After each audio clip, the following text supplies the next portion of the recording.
Warning, this video is intended for audience who are 13 or older. If you are not 13 or older, please fuck off and tell your parents to moderate what you watch online. Tariq, hey, William's still gone. Weekly update. William's still gone, you know. Yeah, nobody knows where he is. Hey, look, I mean, technically we do.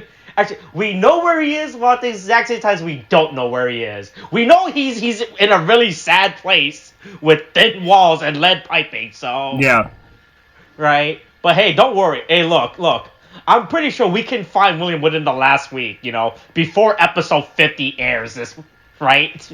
I'm pretty sure we can get William in time back for the finale. Like, he might have missed these last 2-3 episodes, but, you know, but he'll be there for the end, you know, right? Yeah, he'll make it somehow. I think. Hopefully. Maybe. Who really knows? Yeah, we'll see. But hey, you know, all good things come at the last minute, you know, just like William, just like, you know, maybe the true villain of this, which is the family you never knew you had. Mm-hmm. Alright. Boy, hey, look. So I like how we open up with the stupid family photo thing, which still perplexes me at how it actually works as a legitimate plot device within the show, right?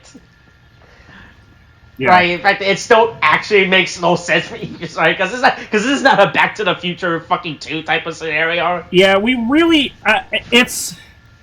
I mean. Again, this goes back to what we've been saying about, like, okay, so we've had characters with, like, consequences to their transformations, right? And it's like, oh, it's killing me, or oh, if I do this, I'll... I mean, fucking Saber was like, okay, the last fucking transformation, like, almost brought an end to the world or whatever. Mm-hmm. But, like, it's really... It really does feel like the least thought out part of, like, the show, where it was like they brought it up as a cool concept and started, like, just kind of going with it, and now they have to kind of, like conclude it and bring it all, like, wrap it all up, and they're like, oh fuck, we did not think this through. Mm-hmm. Speaking of which, the opening still has the man in the suit. Oh yeah, what do you mean? We saw the man in the suit. Dave did it. Yeah. Who is the payoff in the man in the suit. Yeah, who was it? It was fucking Iki standing in front of a mirror preparing for his job interview. Jesus Christ, yeah, and the burning fucking... Oh, but that was the big payoff, you know, right? Yeah, like, and the burning house was his memories. They obviously did not forget about the man in the suit opening. They're like, uh-oh, hey, we're 2 episodes left. Yeah, this isn't an as situation. This isn't a red-haired is in the fucking 0-1 opening situation. No. This is absolutely intentional. Mm-hmm. Like, they purposely were saving it for that moment, you know? They planned it system. Clearly. Right? But I actually can't believe they actually... That was how they implemented that opening bit, right? Are you actually considering that to be the way that they are implementing it? I don't think that's actually it. I think that they're, like, fucking... like, pretending that that moment was supposed to be when fucking, like, the last time Vale showed up at the Igarashi house. Like, when Junpei has this whole, or fucking Genta has this whole flashback about, like, the last time Vale showed up or whatever, and like, that was the house was burning and blah, blah, blah, and that's when Iki makes the pact with Vice and blah, blah, blah. I thought that was supposed... Like, they were trying to just, like, get away with saying that was the last time that it was, because that was when it was on fire. Mm-hmm. Right. No, it's I don't know, they had so many opportunities to just make... Like, to make it work. Right. Like, if they had committed to Daiji being evil, right? And, like, he just wore a suit and decided to burn down the family house, that would work. If they shoehorned in, like... Iki, like, going evil because of, like, Vice possessing him. Or Vale possessing him, you know, right? Or Vale possessing him, right. That would have worked. Mm-hmm. But, or the fucking dad, like, once again, the whole show is about bad dads. But, like, instead we just wound up with this kind of, question Hey, mark.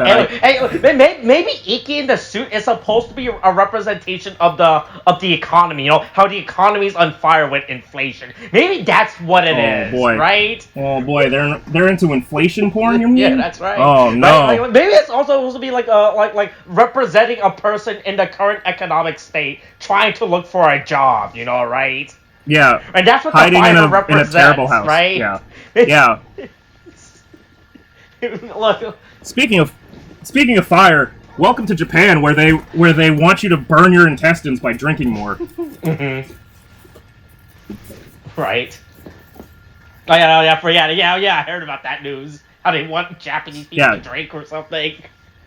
Yes. Hey, the bars are suffering. Drink, drink, look, chug. Right, look, don't worry about our low birth rate or our sexism.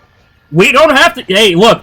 What they really should have realized early on is that they could solve the low birth rate problem by fixing the low drinking problem. That's how you get it to work out. That's how we have the new teen mom show happening, where it's a group of teen moms now all getting together like it's Jersey Shore. Is that what's happening? And like their lives together. Yeah, I watched a lot of TV, hotel television over the last month, and it turns out Comedy Central and VH1 are owned by the same parent company. I keep forgetting that. Mm-hmm. And so they run the same commercials for MTV and VH1 on Comedy Central. And so you find out a lot of stuff about what's going on with Teen Mom and fucking VH1's programming. Mm-hmm. Boy, is it... but anyway, hey... It's just the same programming between VH1 and MTV at this point. No, VH1 has different programming. VH1 is for old people, MTV is for young people. Which was that? That's that old Sklar brother... Nick Cannon disc battle show. I believe that's MTV. Okay. Wild and Out? And Out, I believe, is on MTV. Okay. Is that still still going on? I'm pretty sure it is, because Nick Cannon has about, I'm going to say 25 children. Look, he needs to pay. And he needs to fucking... Yeah, he needs to fucking pay that shit out. Oh, wait. Okay. Wow. Absolutely still Season going? 18 Absolutely. Oh, it is. Just finished. It's currently on VH1. It wasn't on TV. It just season 18 just finished this month. Jesus Christ. Yeah. It was on MTV. Now it's on VH1 as of season 13. Yep. Oh, yep. That's what I'm reading right now. Nick Cannon has 8 children. By, I'm going to say... 5 different women. It is. Thank you, Wikipedia. He has 8 children with 5 different women. That math is not good. As I always say, never outnumber yourself. And he has done that in spades. But anyway, hey, let's go back to our favorite thing, Kamen Rider Revice. Another dysfunctional family drama. You know, right? Yeah. Hey, look. Episode 49. 49. We are so close to the end, and if we could just this plane is starting to smoke, and there's a couple of fires, but by golly, we're gonna land this plane for sure. Just make sure we're wearing our suit as we go down in the burning plane. You know, so that way when they find our body, it looks nice. You know, I'm gonna start fucking rating like. I'm gonna start rating fucking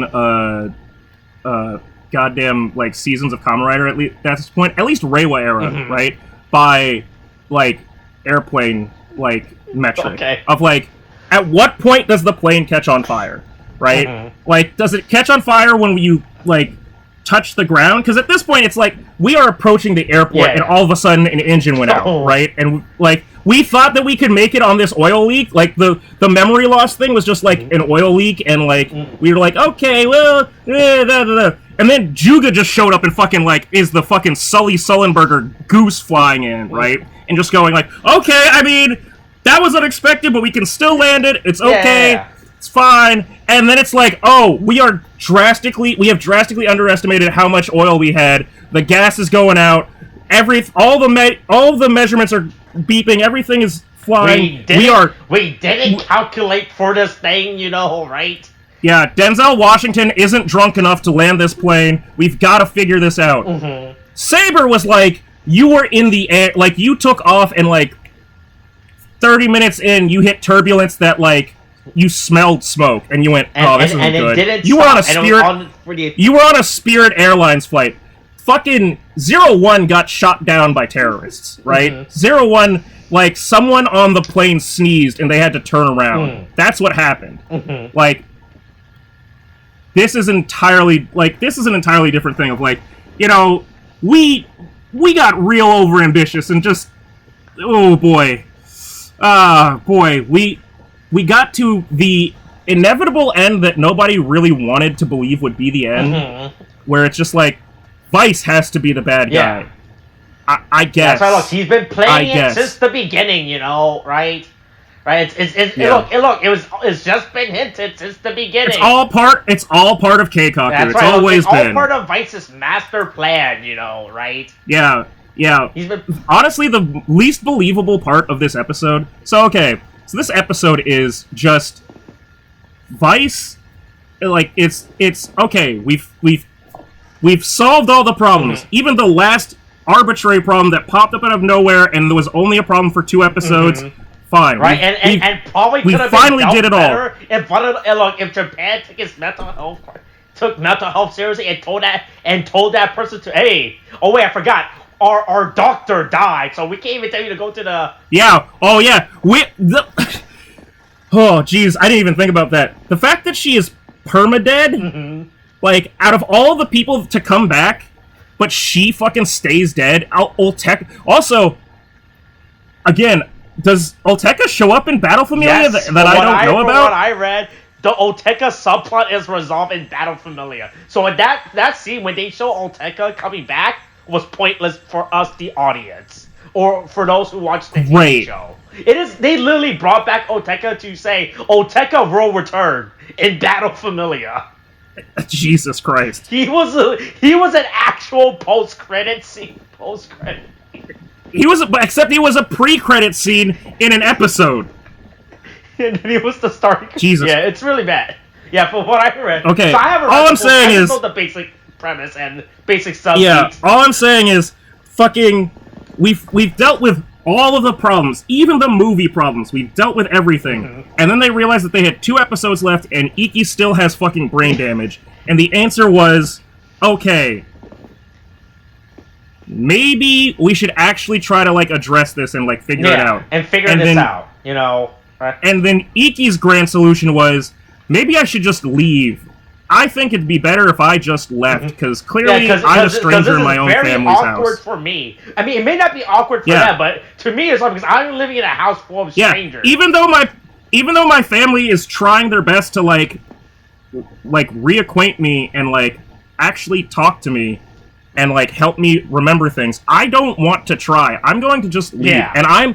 And I am a legal adult. That's the good thing about like Kamen Rider seasons when we're speaking to the ghost of William of talking about like fucking comparing Kamen Rider seasons. At least Iki's an actual adult, and it's not one like Zio or something where like. Will we consider like an Iki like a capable adult that can live by himself and as an adult that could? I mean, that comes into. I mean, well, do you think that his parents could possibly enact conservatorship on him or guardianship or whatever? There's no form. Also, all the papers are gone. Yeah, if it works, right? Again, if it works with the fucking goddamn pictures, imagine the kind of fucking like document correction like his memory loss would happen on like just written documents. So I assume Japan has an IRS or some shit, right? Obviously, right? Some guy must be fucking confused as fuck looking at their fucking tax line. All right, this family claimed 3 kids on their Yeah, especially if you think, right. Oh god. I just thought about this.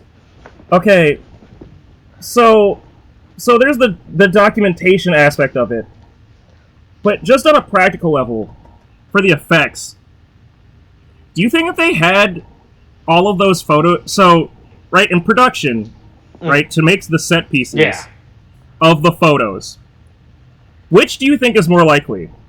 That they took a bunch of photos of them together, and then also had them take a bunch of photos basically air-hugging an imaginary Iki?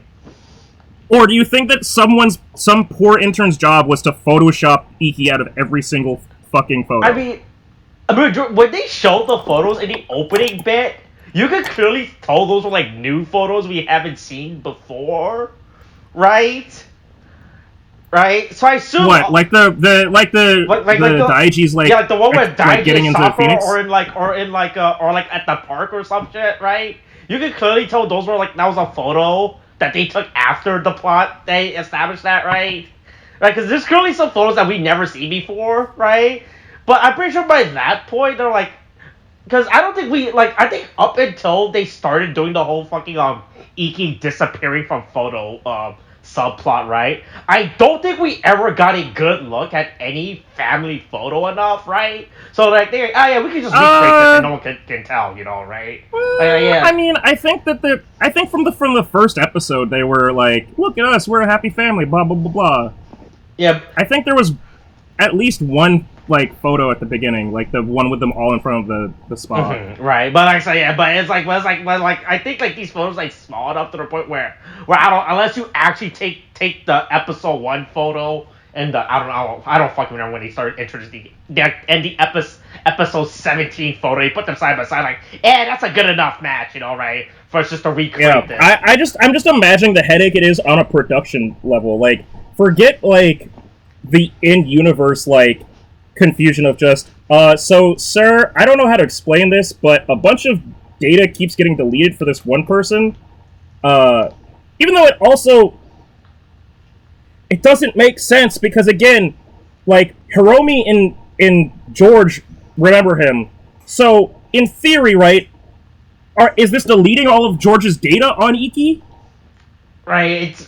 Or is this like it, I think it's like I said. That's just, like I said. Like we talked about how it literally makes no fucking sense. Well, like when you actually legitimately think about this shit, right? Because like I said, this is a stupid Japanese kid show made for Japanese kids, right? Not for us stupid Americans to fucking analyze this and be like, oh yeah, look, this shows a representation of the mental health crisis in Japan, you know, right? This is not something for us to make a 30-minute video essay to put on YouTube, right? Yeah. Speaking of mental health, hey. Always remember to just embrace intimacy between... It's not enough men are willing to show intimacy in the day-to-day life. Mm-hmm. That's why I look to real, absolute giga-chads, Hiromi and George, just sitting in the bathtub, next to each other, just having a good old time, George admitting, hey, I was going a little crazy there. Thanks for stopping me. Right, look. Not Iki. I mean, he does eventually say, sorry for everything, Iki. But I just like that he has this moment in the bathtub with Hiromi, and he has this whole thing with Hiromi going, hey, thanks for stopping me. I gave you I said, you don't get a driver anymore. You've used up all your driver privileges. Here's a bow and arrow. Go have fun.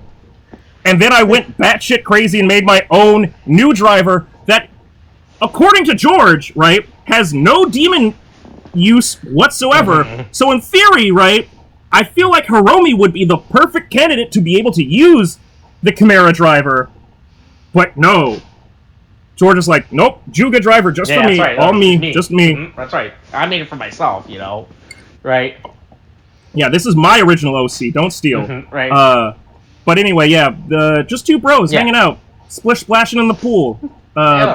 Maybe we'll. Look, they made up. Look, George had his whole episode. You know, like I'm sure, like after last episode, his whole manic episode. Right? That's an absolute. That's a perfect way to put it. A fucking delusional episode. A fucking break in reality.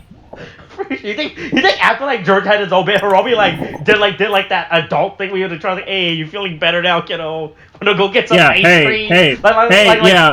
Again, we're cutting straight from between episode 48 and like episode 49. I want to believe that so everybody has the whole moment of like the Igarashi siblings going, oh Iki, you don't remember us, and then fucking they're walking away dealing with that and feeling sad, and then Hiromi's just sitting there 5 hours later with George still crying for his daddy. He's like, okay man, you want to drink some water? You need some help, man?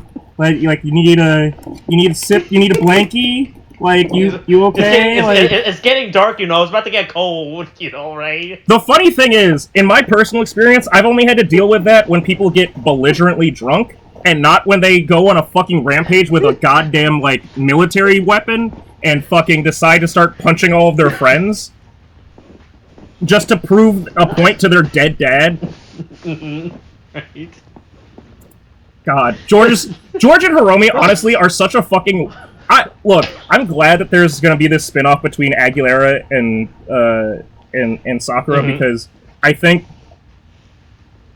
even if it's gonna be like trashy and gimmicky and like, oh no, I've seen it. Like not, but like Toei and Kamen Rider as a franchise needs to do better with their like female characters and the female writers, and it's a step into improving that and like continuing the process of like we've heard your complaints.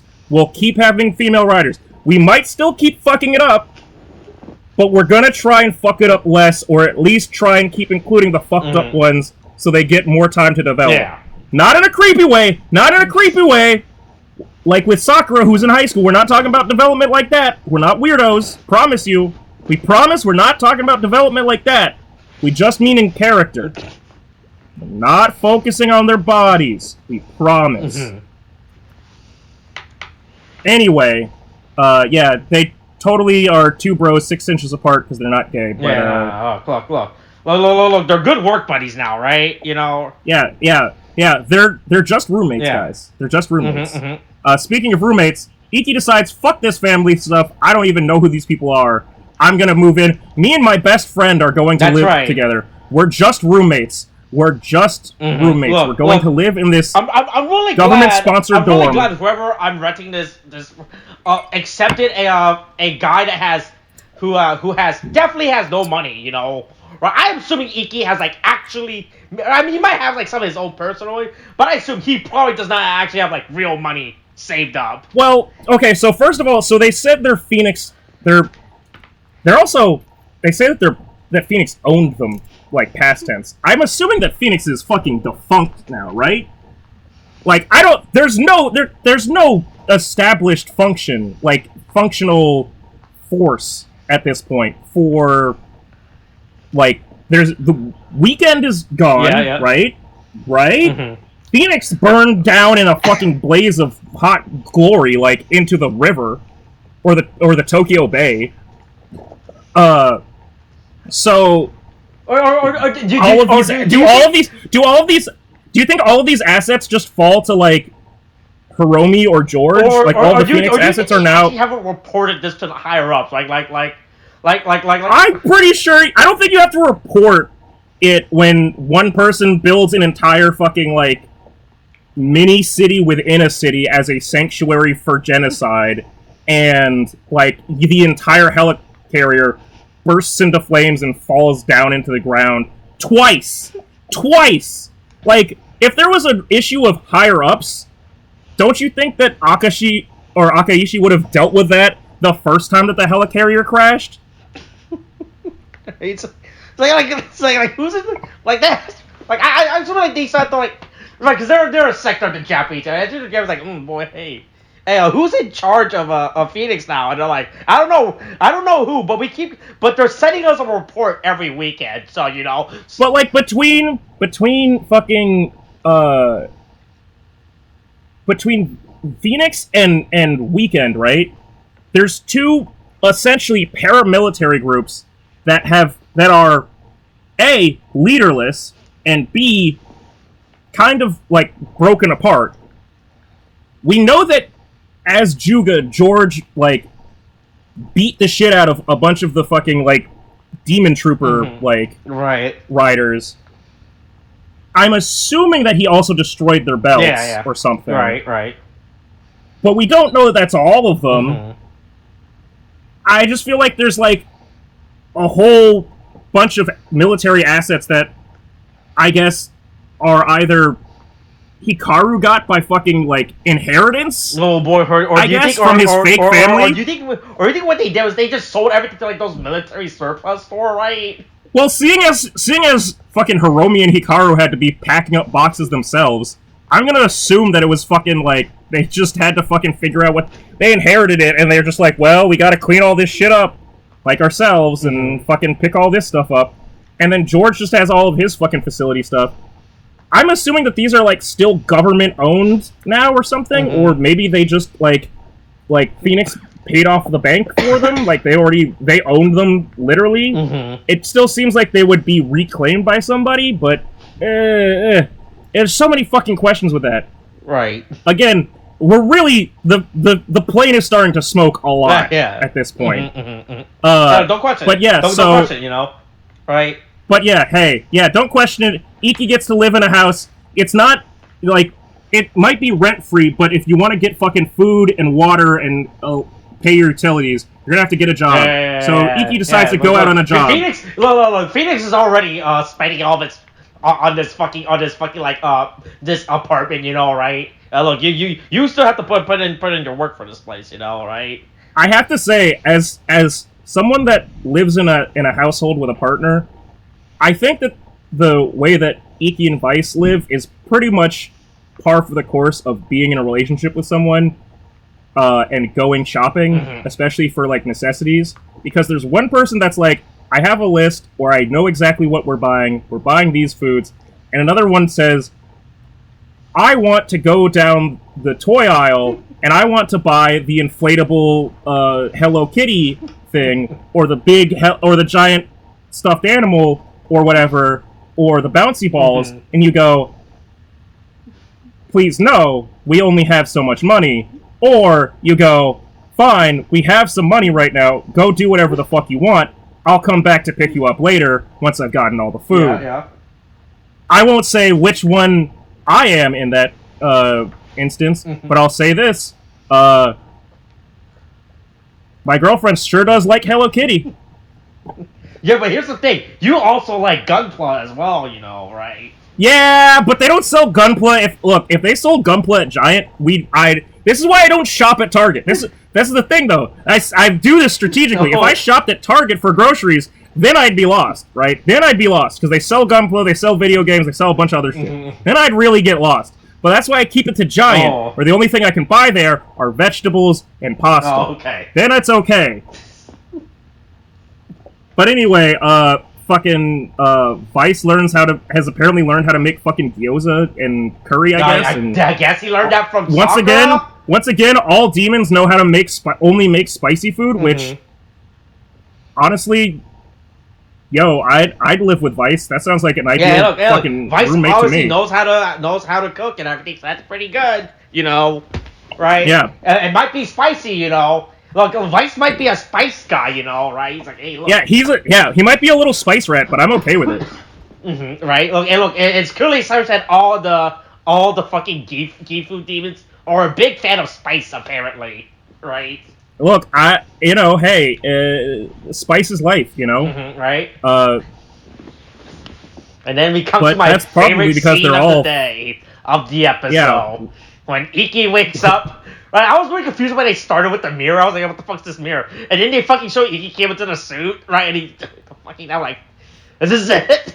Was this the big fucking payoff? Is this the big moment? Are we finally here?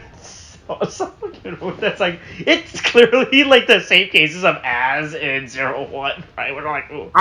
No, at least Az got thrown in. Like, Az got thrown in, even if it was because of like a plan D from like trying to figure out shit with the whole like COVID situation, and it was just a bunch of flashbacks. At least Az got introduced earlier in to that. At least with like a natural sense. I mean, naturally as you could, and still was relevant to the end of like the plot. Yeah, like within 4 to 5 episodes. Even if that again was still kind of like, I don't agree with fucking Aruto like becoming like the bad guy because he was just using the arc system and all that. I think that was too like, it's like, oh, he's an edgy boy now, like, oh, blah blah blah blah, just because he fucking, like, I get it, Iz died, but it seems out of character for him to just jump ship and go straight to being an asshole. Uh, but like, at least then there's a better reason for Az showing up. Yeah. And they implemented it more reasonably.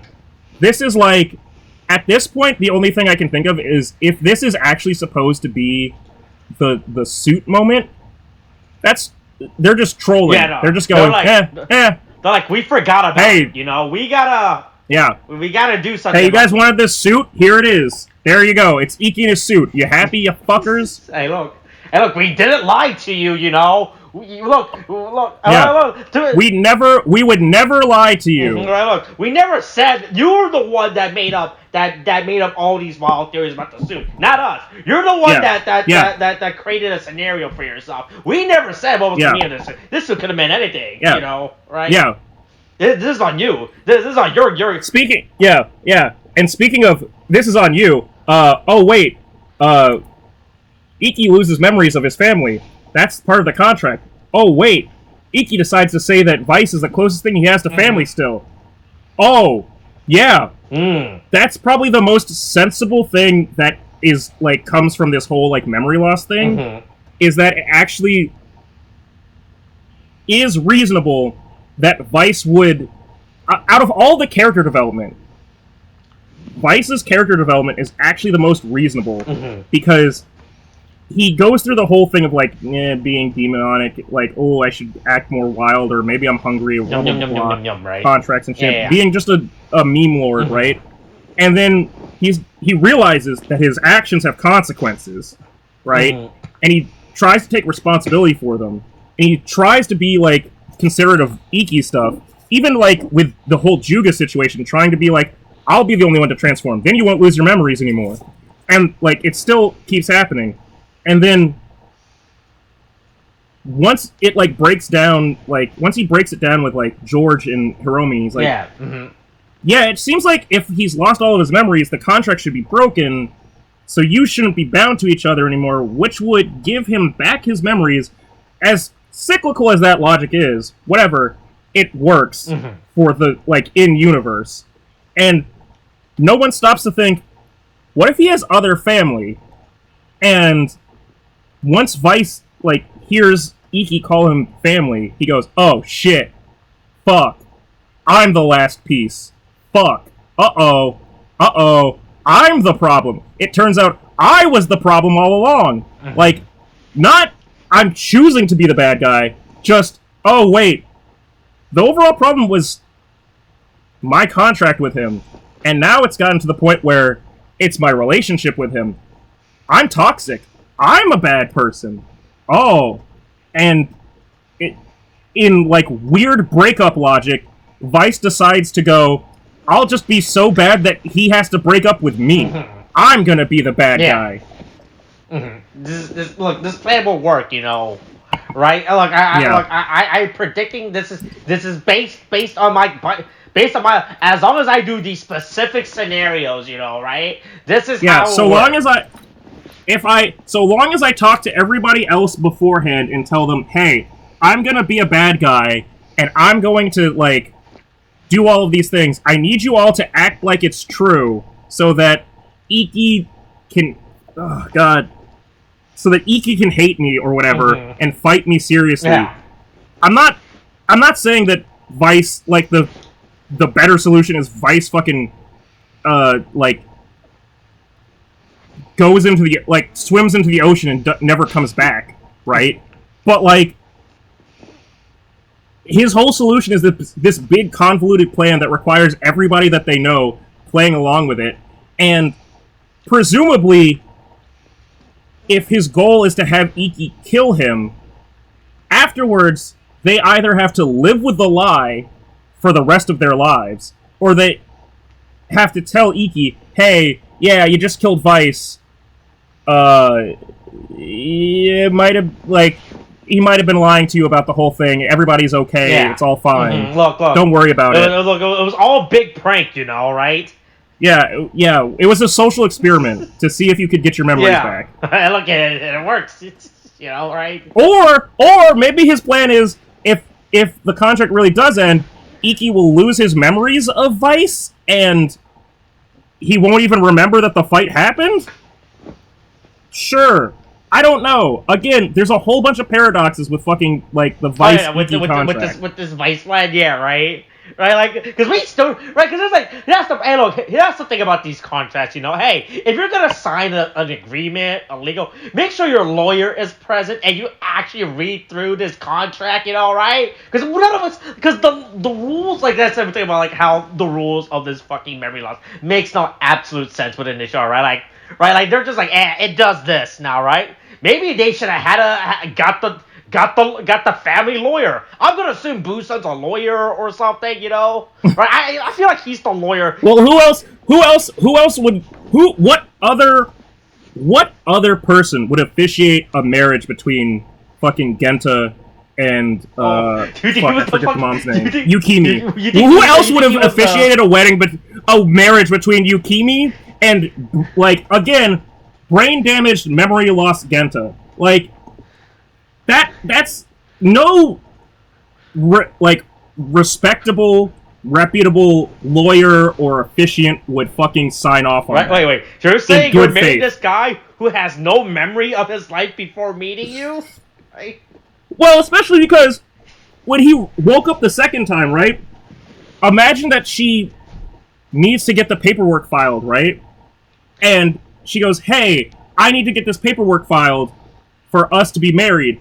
And then Genta says, I thought you said we were already married. And then she goes, yes, we are already married, but we need to file it again. And then Genta goes, okay, I'm gonna go make TikTok videos. But the fucking, like lawyer at the fucking, like, city hall or whatever looks at her and goes, no, where did you get this man? Did you fucking steal him from a mental hospital? Did you take this man from a hospital after he previously woke up and tell him that you were married to him? Yes. That's illegal. You are taking the mentally, like, disabled and, like, manipulating them. No, he's married to me. I told him so. He said so before he lost his memory that he wanted to stay with me, so it's okay. I don't think that works that way. I'm pretty sure that in terms of consent, that is not how that works. But anyway, Tamaki gets beat up again because, once again, anybody who uses the Demon's Driver is a fucking... we have to show someone getting beat up, you know, right? And it has... Look, Tamaki keeps taking one for the team, you know, right? He's taking one again for the team, you know, right? Tamaki's life is taking one for the team. I imagine that he's also the one that has to clean up the mess, too, later, right? Right? When it gets... Alright, yeah, I mean... I imagine... I mean, it'd be really funny if at the end of this, fucking Iki was the one who had to clean up all the mess, because they were like, anyway, we did all this to get your memories back, so it's your problem. Go deal with it. But yeah, hey, all it takes is a little bit of ketchup and mustard to make people think that you ate someone's family, I guess. And look, Iki doesn't have time to think about it. You know, it's like, red stuff, that needs blood, you know? Oh, man, clearly he's been eating, honestly, my biggest thing is, if by the end of this series we never... I mean, it's probably not going to happen. I just really want to see what the fuck is under the mask. I want to know what the fuck under Vice's mask is. Is it teeth? I mean, is it an open hole? I mean, we have to assume it's the pale face, you know, right? Yeah, I want to imagine that too. I'm just thinking, like, they just keep that mask on the whole time, and then the one time that they showed him take the mask off, everybody, like, reacted. We saw everybody's reaction, but not the actual face, and I feel like... I just want to know, is it actually that?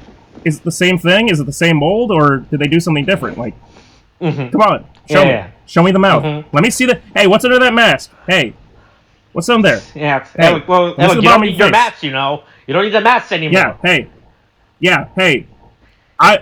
You could say I'm anti-mask. For Vice. Yeah, right. Specifically. Only Vice. Anyway, hey, Deathstream's back. I mean, look, Deathstream has his, like, weird little horns and his fucking spikies on the back. That's whatever. I still like the dad as, like, one of my favorite Kamen Riders of the whole series, because he just shows up and it's just a dad in a fucking overpowered suit, like... Right. And it's just really funny to me that, like, anytime there's an old man, other than Buster and Saber, any old man fucking, like, middle-aged dad fucking character in Kamen Rider is always entertaining to me. Like, it's just especially when they're strong. Yeah. Like, just, oh, old man showed up to just whoop ass, I guess. He has to teach these kids a lesson. You know? Yeah, he's got to teach these kids a lesson. Right. Even though a giant rubber ducky is apparently strong enough. I keep forgetting that Genta has his full memory, right? And that he just plays an idiot, right? Because his family wants him to play an idiot, right? Do you think that's agonizing? Like, fact that he's like actively aware of the situation. Like, no, he actively doesn't want to be Junpei anymore. Yeah. He actively as he said to Vale, he was like, "Hey, look, yeah, that was that other guy. That's not me. I'm sorry. Yeah, you got the wrong guy. Mm-hmm. I am him, but I'm not him. So get over it." Right, and so it's really weird thinking like how he's actively putting up an act 24/7, right? To be the goofball dad, right? When you know he's like an actual serious dad underneath that, right? The weird thing is, right? So if you look at this as a parallel, because I just thought of this, if you really look at it as a parallel between Genta and Iki, right? Genta woke up from memory loss and was like absolutely A-okay with Yukimi saying, "Yeah, you're my family." And he's like, "Okay, fuck it." Iki has memory loss and he goes, or at least partial memory loss. I don't trust this, you know. Right, look. And he goes, I don't like these. You could be gaslighting me, you know, right? Yeah. It's not like the 90s where people didn't gaslight each other, you know? Yeah. I'm Gen Z, and if I see someone gaslighting me, I say no. I can live on my own. That's right. If I start my own TikTok, I'll be in a hype house within a year. They remember the rubber duck subplot thing that they did like 2 times. Look, it's kind of the best. Vice eats Genta and shits him out as a giant rubber duck. It's great. It's fucking wild. I thought he was gonna spit him out or something, but no. Nope. He poops him out. He poops him out. Fucking Ace Attorney. Not Ace Attorney. Fucking Ace Ventura style. Right. It's great. Right. Here's the thing. So that's the point. Is that Vice was like, "Oh, hey, look, you gotta stop me, right, before I kill all your parents." You know. I'm like, "Ooh, I'm the villain. Ooh, I'm the bad guy. Ooh, come hit me." Look, I'm being serious right now. Right? Yeah. Right? Like that's the thing, right? Like, so Iki still doesn't know who any of these people are. He's like, boy, hey, like Iki's only stopping Vice. I mean, not because he knows his family. I think he's like stopping with these like, oh, hey, what you doing is a bad thing, Vice. Don't go attacking random strangers, you know, right? He knows that to be fair, he knows that they are supposed to be his family. He just doesn't have any memories of them. Right. He knows what they've told him. And at least the people that he remembers still, right, have confirmed that with him, right? He believes the people that he still knows. Yeah. He still knows George. He still knows Hiromi. He still knows Vale. Right. Right? So, he knows that they're supposed to be there. But, like, I assume he also probably still knows Tamaki and Hana and whatever. Yeah. But, like, So he knows that there actually are people that he's supposed to care about, or like, even that they are people that he used to know. Shout out to fucking whatever the fuck they were, Gautier or whatever. Yeah. But like, so he knows that Vice did a bad. Yeah. He's like, hey, bad demon, bad demon. Hey, down. Hey, spritz. Hey, stop it! Don't do that. Okay. And then fucking Vice is just like, no. I'm committing to this bit. Yeah. You better stop me. This is, you gotta stop me. You gotta actually like try to fucking break this contract. And it's just, I guess that's a solution, but I don't know. It's like, it really is, like, the only comparison I can see this as is when a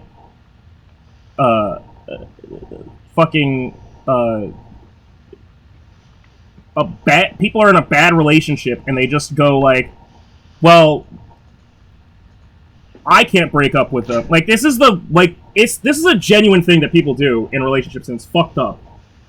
But, like, people will fucking, like, just choose to be a terrible, like, partner in a relationship, and then just like, be so bad because they're trying to force the other person to break up with them. Which is such a, like, weird cop-out, because it's like, well, I don't want to make them feel bad, but I do want to just abuse them emotionally until they're forced to break up with me. Which is, like, super fucked up. Super fucked up. But, like, somehow this is supposed to be the only solution that they could come to. And I just... We've gone through all of this, and the only reason that we're at this point is because we don't have enough time to figure out another solution. We literally... There's not enough runtime left in the show to figure out another solution other than fight to the death. Right. Yeah. So they have their big moment, like, oh, hey, look. Look. I was like, oh, Vice is like, look, Kiki, I've been playing you since the beginning, you know? Right, this has been my master plan. You know, I've always been evil. Despite like the 5 times when we had this entire conversation, man. And that's the worst thing, right? Even think about it, like, this is the 3rd time they're doing this bit now, right? Right? Of like, oh, hey, look, can you really trust me, Iki, right? Because I think this is generally the 3rd or 4th time now that they did this bit, right? With Vice and Iki. I mean, it's definitely more than that, honestly, just because of, if you really count the times when it was, like, in early on when Vice was, like, sort of still trying to be wild and go, like, I want to eat people. Like, there's probably more times than that they've been fighting against each other, because just arguments, if you count that. Right. But yeah. Yeah. And then that's it. And then they get us again by stamping the 2 spot they've already been stamped. I'm really annoyed at how they're still in this fucking... We gotta fill out those stamp spots. Hey, fill out those stamps. Get double stamped, you know? Still 1 fucking spot left. It's... Right? Like, there's...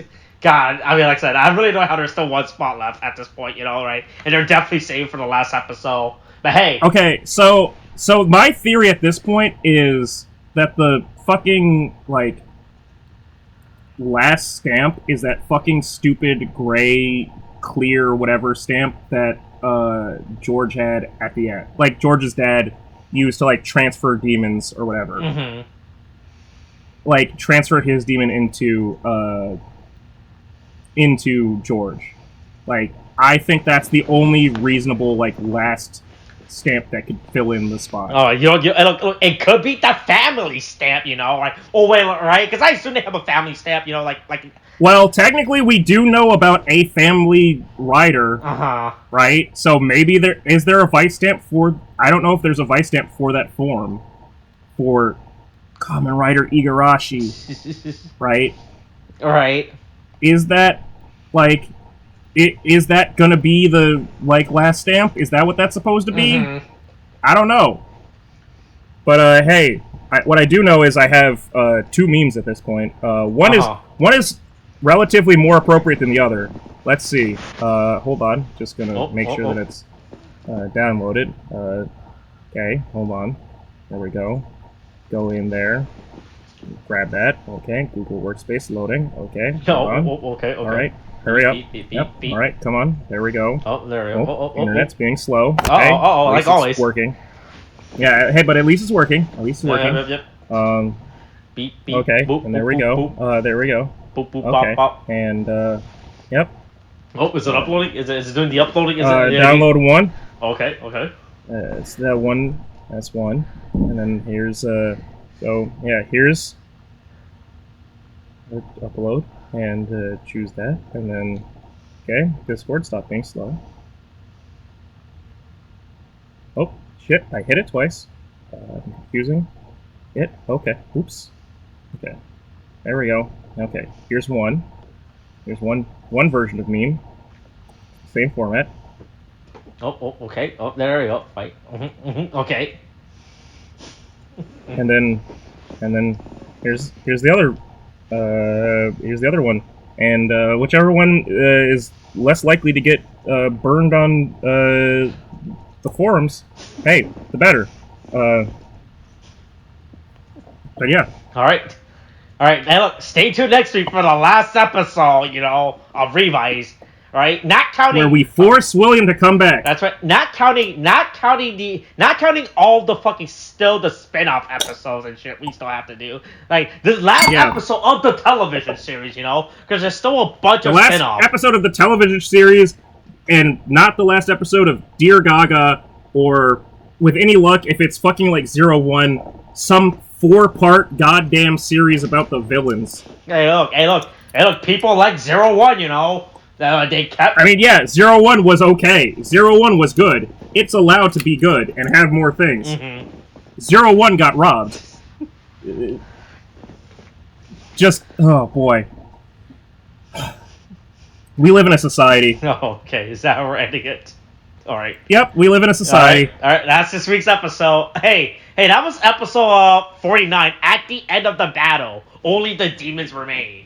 Hey, look. Yeah, you realize that you didn't do an opening this whole time? Oh, yeah. Boy, yeah, I realized that too, and like I said, it only worked with Williams here, right? Because it's supposed to play off. Yeah, William's kind of dead, and now at this point we're just screaming at the void. Right? Now we're just two regular fucking people talking about tokusatsu and Kamen, and that isn't as interesting when we have a guy who doesn't know anything about Kamen Rider. Yeah, it's really good to abuse William. Yeah. William is really great to just fucking... Exploitation is really good, right? If Hollywood has taught me anything, you always gotta be there ready to exploit someone for personal gains, Yeah.